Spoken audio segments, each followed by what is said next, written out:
What's up, everyone, and welcome back to the channel. Today, we're going to get up close and personal with the vehicle that's making some serious waves in the luxury SUV market. 2025 Lexus GX550, specifically in this Premium Plus trim.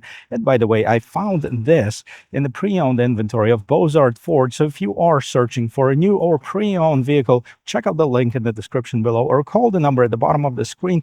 They will definitely help you out with all of your automotive needs. Now, if you are looking for a perfect blend of ruggedness and Lexus luxury, you're in the right place. Well, let's get started.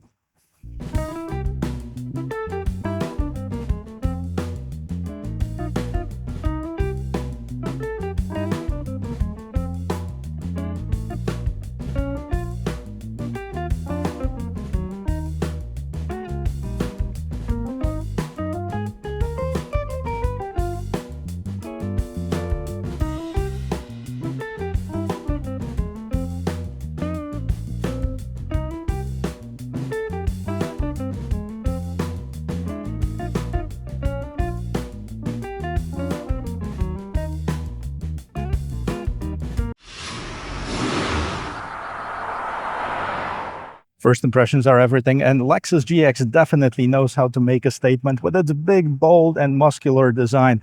I like the way that the hood is sculpted with this big indent right there in the middle and raises on the side. Help with visibility. We're going to check that out while driving.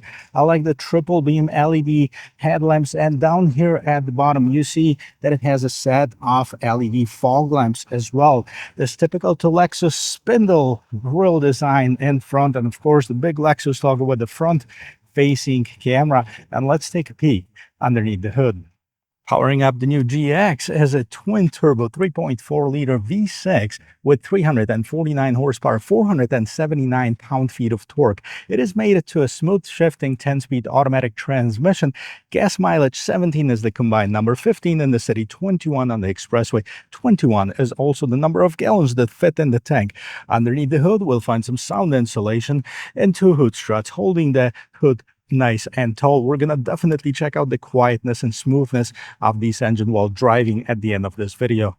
And if you like that bold and squared off design, you're in for a treat with this 2025 Lexus GX. Now let's talk about the dimensions of this vehicle. First of all, the wheelbase has increased from the last model year, and that's at 112.5 inches. 197.5 is the total length, 83 is the width, and about 75.5 is the height of this vehicle. It's sitting nice and tall. It is a body-on-frame construction, so it is meant to take it off-road. So as far as the departure and breakover angles, 26 is the approach angle, 23 is breakover, and 23 degrees is the departure angle, so you can safely take it for some light off-roading.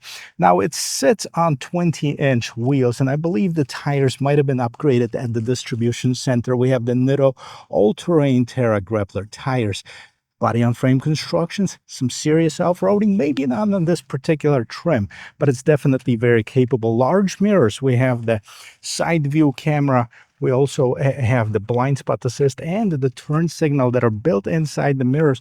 All four doors have these little indents right here. What that means that if I stick my hand in it and have the key somewhere on me, it's going to unlock the car. If I get my hand close to this, and it's going to lock this vehicle. We also have a set of side steps at the bottom to help you get in, and the low profile roof rails and the sunroof on this particular one. Let's take a look and see what's going on right here in the back. And this, of course, is different than in 2023 model year. We have the more squared off design, large gate spoiler, third brake light, exposed wiper. What I like about this is that you can open the glass by itself, allowing you to throw some stuff inside without opening the entire gate. Now, if you wanted to open that, we'll check it out in the middle, but it doesn't open like the door anymore. It opens up like a regular SUV. I like the lights. They're nice, bright LED lights. We have that blade light, Lexus spelled out GX550. It is a four-wheel drive vehicle. It doesn't say anything on there, but you look at this power button right here. I laugh about this, but what that is, there's a tow hitch underneath. Towing capacity 9,061 pounds on this particular model, way more than comparable SUV. So if you have a large boat, don't you worry, because you can actually tow it easily with this vehicle. Now open this up. Let's check out the space inside. And that is quite a lot. If you have the third row seat down, it gives you about 40.6 cubic feet of cargo space. Not so much if you get these seats up. Now, right here, you have the power outlet and the two buttons. If you hold them, the seats will go up. And that reduces the cargo space in the back to just over 10 cubic feet, which is not a lot. Now, to give you a comparison, I'm going to place my hand right here. As you can see, there's not much that you can put behind this third row seat. However, if you fold all of them down, you're going to have just over 70 cubic feet of cargo space. That's what's going on in the back. Let's see what's going on in the passenger compartment. And getting into the third row seat, there is a lever right there. You pull it up, the seat tumbles forward. This is easy. Let me see if I can get into this third row seat down here. Push this seat down and lift the recliner up. Now, if I want this person to be somewhat comfortable, I would basically squish my knees. The problem with this seat is it doesn't move forward and back. So this is the only setting that it's available with. So definitely, if you're short, not a problem. If you're 6 feet tall, like myself, you can see I'm resting my knees at the back of the seat. I have about an inch over my head as far as the headroom.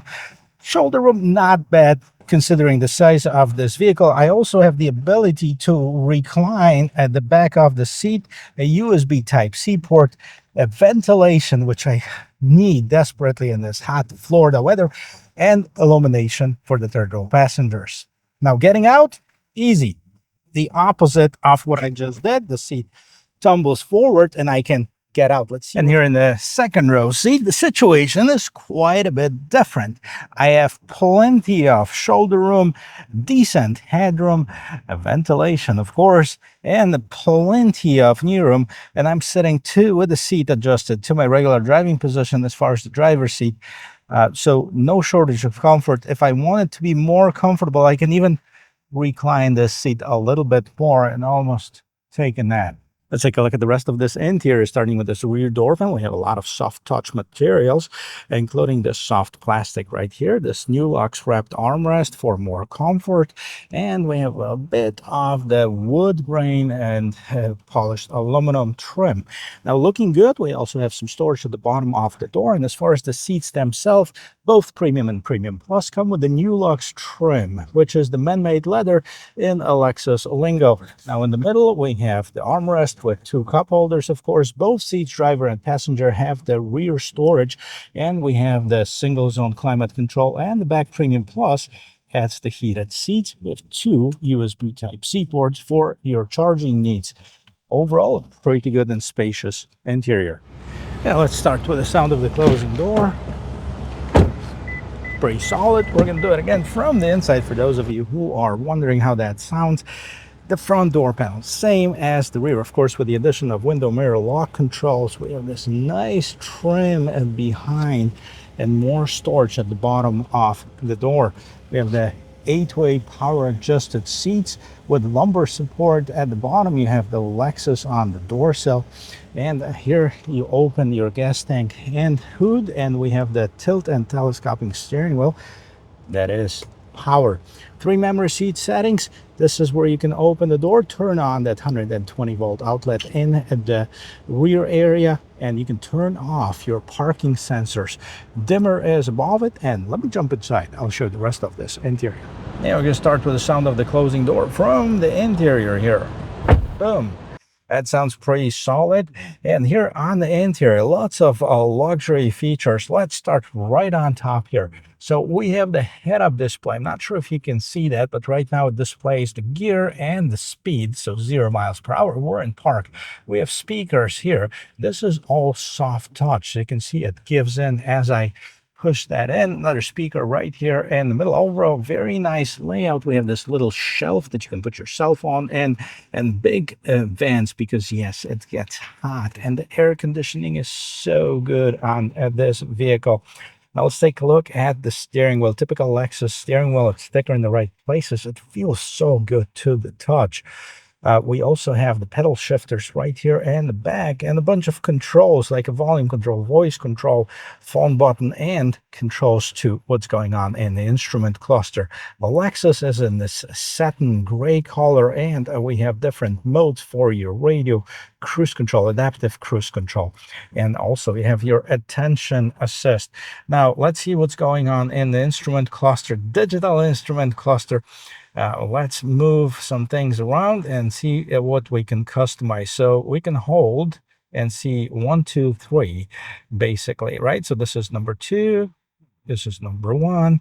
Those are the 3 displays that you can see. Let's pick 1. Doesn't matter. Let's pick 3. We're going to hold OK.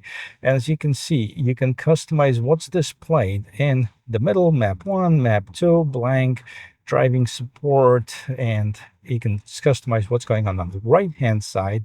You have the navigation. As you can see, there is a compass in here too, and we can customize what's going on the left hand side as well. Now we have the radio. Also in the left hand side, you have the temperature, both oil and coolant temperature, and as you can see, the vehicle's got 885 miles on, so almost brand new vehicle, 89-mile range, and the battery is fully charged. Now the lights are on right now. I can definitely put those in auto mode as well. And moving on to this large 14-inch screen, this is your infotainment system. I actually love this screen. Now, somebody probably purchased the subscription of it and they haven't canceled it yet, because as far as I remember, Lexus and Toyota, their subscription-based navigation system. But if you don't have the subscription, you can use your Apple CarPlay or Android Auto, but this is the Toyota navigation system. That's how it looks. All right, well, this is not my favorite, to be honest with you. I'd rather use my Android Auto. If you hit this music note right there, you're going to go to your radio sources, and we have the AM, FM, and Sirius XM. Phone can be connected wirelessly, and let's see what other features on the vehicle we have. Off-road information. So we are in high for normal. You can see the torque, brake, accelerator. We have the pitch and roll on the side. So this is really handy if you are going on the trail riding in this vehicle, which you can, by the way. And then you can select different features that you can customize. So vehicle customize, let's just hit this, head-up display, meter lights, illumination, and we have the theme illumination versus just a regular illumination on the regular premium trim. We have the warm white sunset. Just go and leave it as such, and it's going to change the illumination on this vehicle. Of course, one last thing to check out is this rear view camera. So let's flip it in reverse and let's see what's going on. And I like how it takes up most of the screen. You have the top-down view right here. You have the trajectory lines that are active, trajectory lines that are moving. And also you can see what's going on right here on the side. So the trajectory lines are always also for the front wheel, so you know if you are going to go over something. And we'll put it in drive. I was hoping to see this front view camera. Well, I guess you have to hit that camera view and see what's going on. Let's see if we start driving, if we have what they call the transparent hood, and it has it.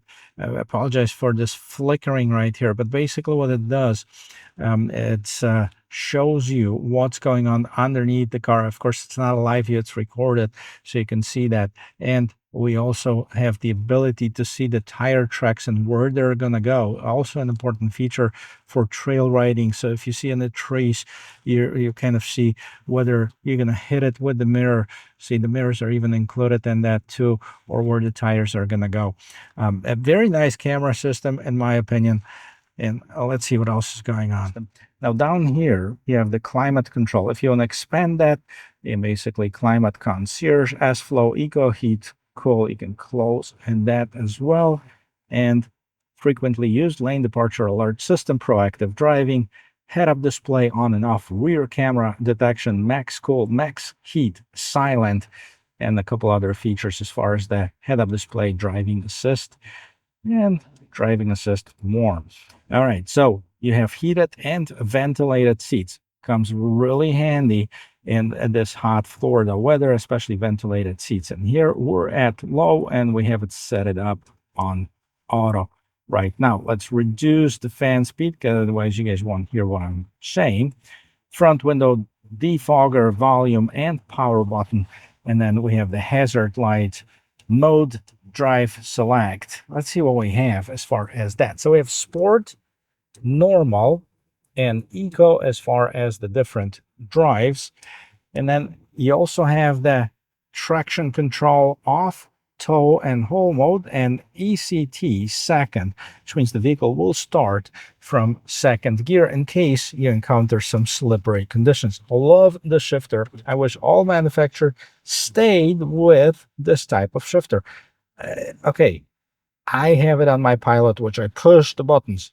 Okay, got used to it. Not really liking it. This is so typical to Lexus model. You shift it to the left. You have the manual shifter as well. Push it all the way up, of course, for park. And down here, you have the center diff lock, and you have the high 4, low 4. Push it to switch, whichever one you want to do. In front, you have two USB Type-C ports. You also have the 12-volt power outlet, two large cup holders, and the wireless charging pad with more storage in the console. Up on top, we have the mirror with the HomeLink system. Also LED lights. We have the lights we can turn on or off. And, you know, if you open this up, you push this button, this is your emergency signal. All right, you can open up the sunroof. We have some nice windscreen here, letting some air and light inside the cabin. And this is it. This is the cabin for this 2025 Lexus GX550. Let's touch on the pricing and take it for a spin. And let's take a look at the Lexus website. Now, unfortunately, I don't have a sticker for this particular one, so I don't know what options were added or packages were added on this particular one. $65,585 for the premium model. That's the base MSRP. $70,050 for the premium plus. A luxury, $78,050. $82,050 for the luxury plus. Now there's two over trail models. One of them is $73,230, and over trail plus $80,695. Now the over trail are the more off-road oriented vehicles, and they're 5-seaters only, so you can't get the 7-seater option like you have on this one. Premium plus for a lot of people might be the right combination. You get a little bit bigger wheels. You have the wireless charging pad. You have the few other features like the head-up display that you don't get on the premium. Before we start driving, let's check out the turning radius on this vehicle. I have the parking spots that are visible still, so I can let you know how many parking spots does it take to take it completely around. Very scientific method. So steering wheel all the way to the left, and we have 1, 2, 3, 4, and a good half. 4.5 parking spots to take this vehicle completely around. Not bad. Very much in line with the rest of the segment. Merging right here on the expressway, no issue. Feels really, really good. You sit up high. You have a great view of the road ahead of you. Big mirrors. Okay, not very obstructive. Like sometimes the mirrors are so big you can't see what's going on right past them. The only thing that I would like to have is that digital camera mirror, because the seats in the back get in the way. And of course, if somebody was sitting in them, you'd have a very limited visibility. But that's basically the same thing on all SUVs, on all vehicles as such. And overall, the AC works really good. I got it cooled down really, really quickly. We have at 85 it shows. I believe it's closer to 90 degrees with the humidity outside, and it feels super good with the ventilated seats. Definitely the luxury that you can expect from Lexus. As we're going to check out the acceleration of this from stop, go.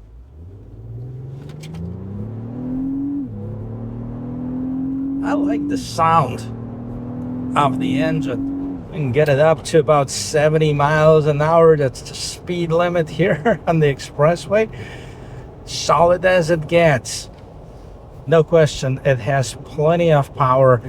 I don't miss the V8, even though when they first announced the GX and they said it was going to be a V6, I was kind of questioning and didn't think I was going to like it.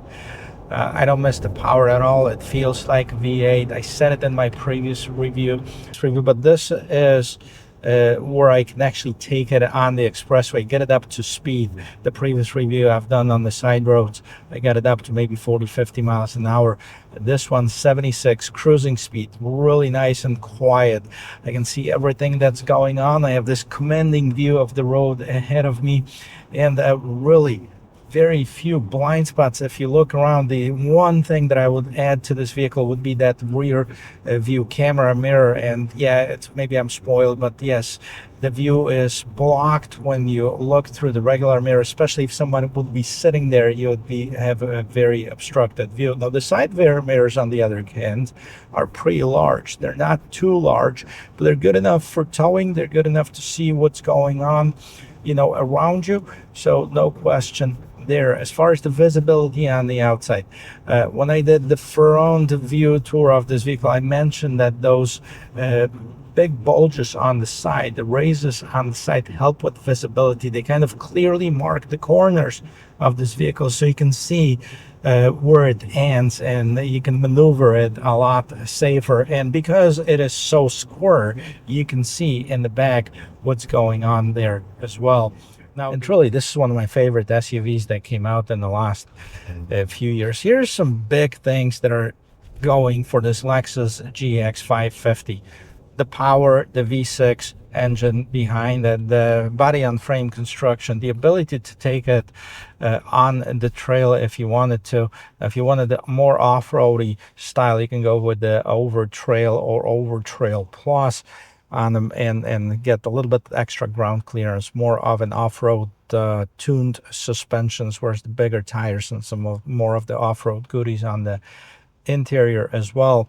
But this is kind of a good combination of the luxury, comfort, and you know, if you're like me, you probably don't take those vehicles off the beaten path very often. I might go on the camping trip, park it on the beach once in a while. This one would be perfectly capable of doing that. And if not, I also have my Jeep that I can take it trail riding if I wanted to.